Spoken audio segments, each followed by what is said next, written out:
계속해서 말씀드리겠습니다. 의식의 구조를 정리하면 다음과 같습니다. 즉 자아의식과 잠재의식으로 구분될 수 있고, 잠재의식 속에는 선천적으로 획득한 의식, 수태 중 획득한 의식, 육세 의식 이전의 의식 등으로 구성되어 있습니다. 립턴은 인간의 의식은 자아의식과 잠재의식으로 구성되어 있는데, 의식의 종류에 따라서 뇌파의 특성도 다르다고 했습니다.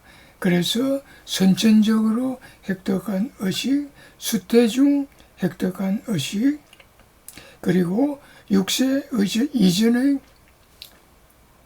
의식 등과 같은 잠재의식은 델타파와 세타파로 나타나고, 육세 이후 성인의 의식은 베타파로 나타난다고 했습니다.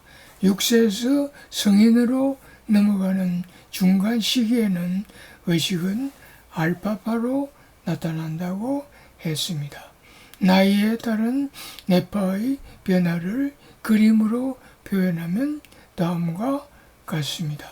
즉 0세에서 2세까지는 델타파, 2세에서 6세는 주로 세타파가 나타나고, 6세에서 12세는 주로 알파파가 많이 나타나고, 12세 이후 성인에서는 베타파가 주로 나타난다고 했습니다. 3. 몸과 마음은 별개이나 상호작용이 가능합니다. 립턴은 몸과 마음이 연결되어 있다는 증거로서 다음과 같은 몇 가지 사례를 제시했습니다. 첫 번째는 미국 하트메스 연구소의 연구 내용을 소개했습니다. 하트메스 연구소는 결맞음 심장 지성이라는 특별한 기법을 개발했습니다. 내용인즉슨 주의를 심장에 맞추고 몰입적으로 사랑, 감사, 배려와 같은 느낌을 활성화시킵니다. 이 감정들이 다음 그림에서 보듯이 심장 박동 리듬을 불규칙 패턴에서 결맞음, 코히어런스한 패턴으로 바꾸어 놓는다고 했습니다.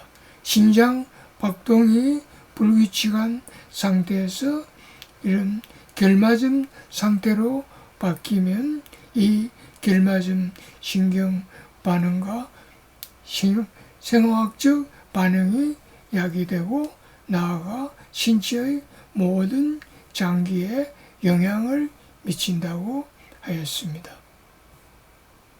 그래서 결맞음 심장 박동은 교감신경계의 활동을 억제하고 부교감 신경계의 활동을 높여줍니다. 따라서 스트레스 호르몬인 콜티졸의 생산을 감소시키는 반면 항노화 호르몬인 DHA를 증가시킵니다. 그 결과 더욱 건강해지고 행복해지고 장수할 수 있다는 것입니다. 립턴이 몸과 마음이 연결되어 있다는 두 번째 증거로 정신신경 면역학, 사이코뉴로 임뮤놀로지 PNI를 들었습니다. PNI는 마음이 어떻게 뇌를 조절하여 면역계에 영향을 미치는가를 연구하는 학문입니다. 이 학문은 면역계를 지배하는 것은 마음이라는 것입니다. 4. 마음은 특이한 능력이 있습니다. 립턴은 마음의 특이한 능력으로 불 위에서 걷기, 파이어 워킹을 들었습니다. 기네스 기록에 의하면 23세의 캐나다인인 아만다 데니스는 섭씨 870도 내지 980도로 측정된 뻘건 석탄 위를 67m나 걸었습니다. 립트는 말하기를 석탄에 화상을 입으리라고 예상하는 사람은 화상을 입게 되고 화상을 입지 않겠다는 강한 신념을 가진 사람은 화상을 입지 않는다고 했습니다. 즉 불 위를 걷는 사람의 신념은 마음의 특이한 힘을 보여주는 사례라고 했습니다. 또 다른 신념 사례로 어떤 독성 식물에 알러지가 있는 아이들을 대상으로 한 실험에서 독성이 없는 식물이라도 독성이 있다고 말하면서 팔에 문질면 실제로 발진이 생긴다고 했습니다. 립트는 마음의 또 다른 특이한 능력으로 체면을 들었습니다. 체면에 빠지면 체면술사가 한 컵의 물을 들게 하면서 그것이 수백 킬로그램이나 나가는 아주 무거운 물건이라고 말하면 그 가짜 정보를 받은 체면에 빠진 사람은 그것을 들려고 땀을 뻘뻘 흘리면서 안간힘을 쓰지만 결국 들리지 못합니다. 또 립트는 1952년 영국에서 일어났던 일을 소개했습니다. 15살짜리 소년이 치료가 불가능한 것으로 알려진 선천성 어린증. 어린증은 피부에 고기 비늘과 같은 생기는 것을 말합니다. 이 어린증에 걸렸는데 한 체면사가 체면으로 이 병을 완쾌시켰습니다. 립트는 마음의 또 다른 특이한 능력으로 원격 투시를 들었습니다. 물리학자 러셀 더그는 미국 CIA의 지원을 받아서 원격 투시를 실험했습니다.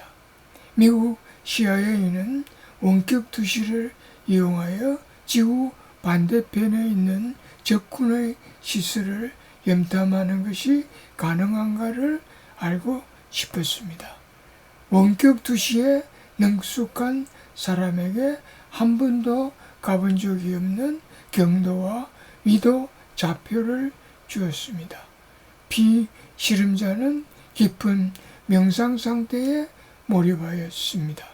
비실험자에게 구소련의 핵무기 연구소로 판명된 곳의 위도와 경도 좌표를 주었습니다.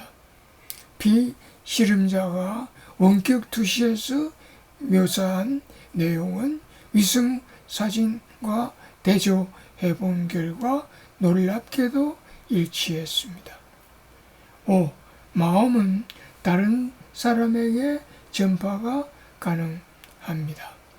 립트는 마음이 다른 사람에게 전파가 가능하다고 말하면서 이런 물리학자 아밋 고스와미의 실험을 소개했습니다. 비실험자의 한 쌍은 명상 상태에서 소통 채널이 유지하도록 했습니다. 두 사람은 15m 떨어져 있게 하였고 전자기장이 완전히 차단된 방 안에 앉혀 놓았으며 두 사람에게 뇌파 장치를 연결했습니다. 한 사람의 눈에 섬광을 비쳤습니다. 그러자 섬광에 의해 뇌파에서 특별한 전기신호 패턴이 유발되었습니다. 명상 상태에서 이런 실험을 한 결과 한 사람의 뇌파 변화가 파트너의 뇌에서도 동일하게 즉시 일어났습니다. 상대방에게 섬광을 가하지 않았는데도 말입니다. 이것은 한 사람의 뇌파가 다른 사람의 뇌로 비국소적으로 전달되었음을 의미합니다. 여기서 비국소적이란 양자 세계의 양자 입자들이 거리에 상관없이 서로 연결되는 현상을 말합니다. 그런데 이 실험은 미시세계의 비국소적 현상이 거시세계에서도 관찰된다는 것을 의미합니다. 또 다른 연구에서 미국의 정신신경면역학자인 의사 엘리자베스 타흐는 원격 기도가 치유에 미치는 효과에 대한 실험을 수행했습니다. 그녀는 기도가 에이즈의 진행 과정에 영향을 미칠 수 있는지를 연구했습니다.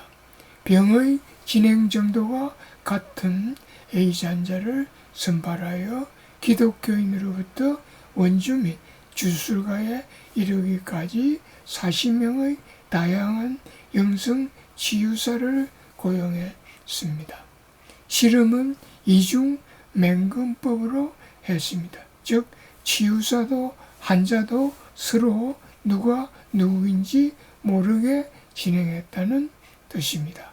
치유사들은 환자를 만나본 일이 없고 단지 그들의 이름과 사진, 얼굴만 알 수 있었습니다. 20명의 환자를 실험군과 대조군의 두 그룹으로 나누었습니다. 각 그룹은 동일한 기본적인 병원 치료를 받았습니다. 다만 실험 그룹은 기도 치료를 추가했을 뿐입니다. 40명의 치유사들은 각자 10주 동안 일주일 엿새 하루 1시간씩 환자의 건강과 행복을 비는 기도를 하도록 했습니다. 그 결과는 믿을 수 없을 정도로 나타났습니다. 6개월이 지나자 기도를 받지 않는 그룹의 환자 10명 중 4명이 사망했습니다. 이에 비해 기도를 받은 그룹의 환자는 10명 모두 살아있었을 뿐만 아니라 그들 모두 삶의 질이 더 나아졌다고 보고했습니다. 립턴은 기도에 관한 또 다른 연구를 소개했습니다. 미국의 내과의사 레리 도시는 치유의 말 그리고 기도는 좋은 약이라는 책을 통하여 기도 치료에 관한 60가지 이상의 과학적 연구 결과를 제시했습니다. 다음에서 계속하겠습니다.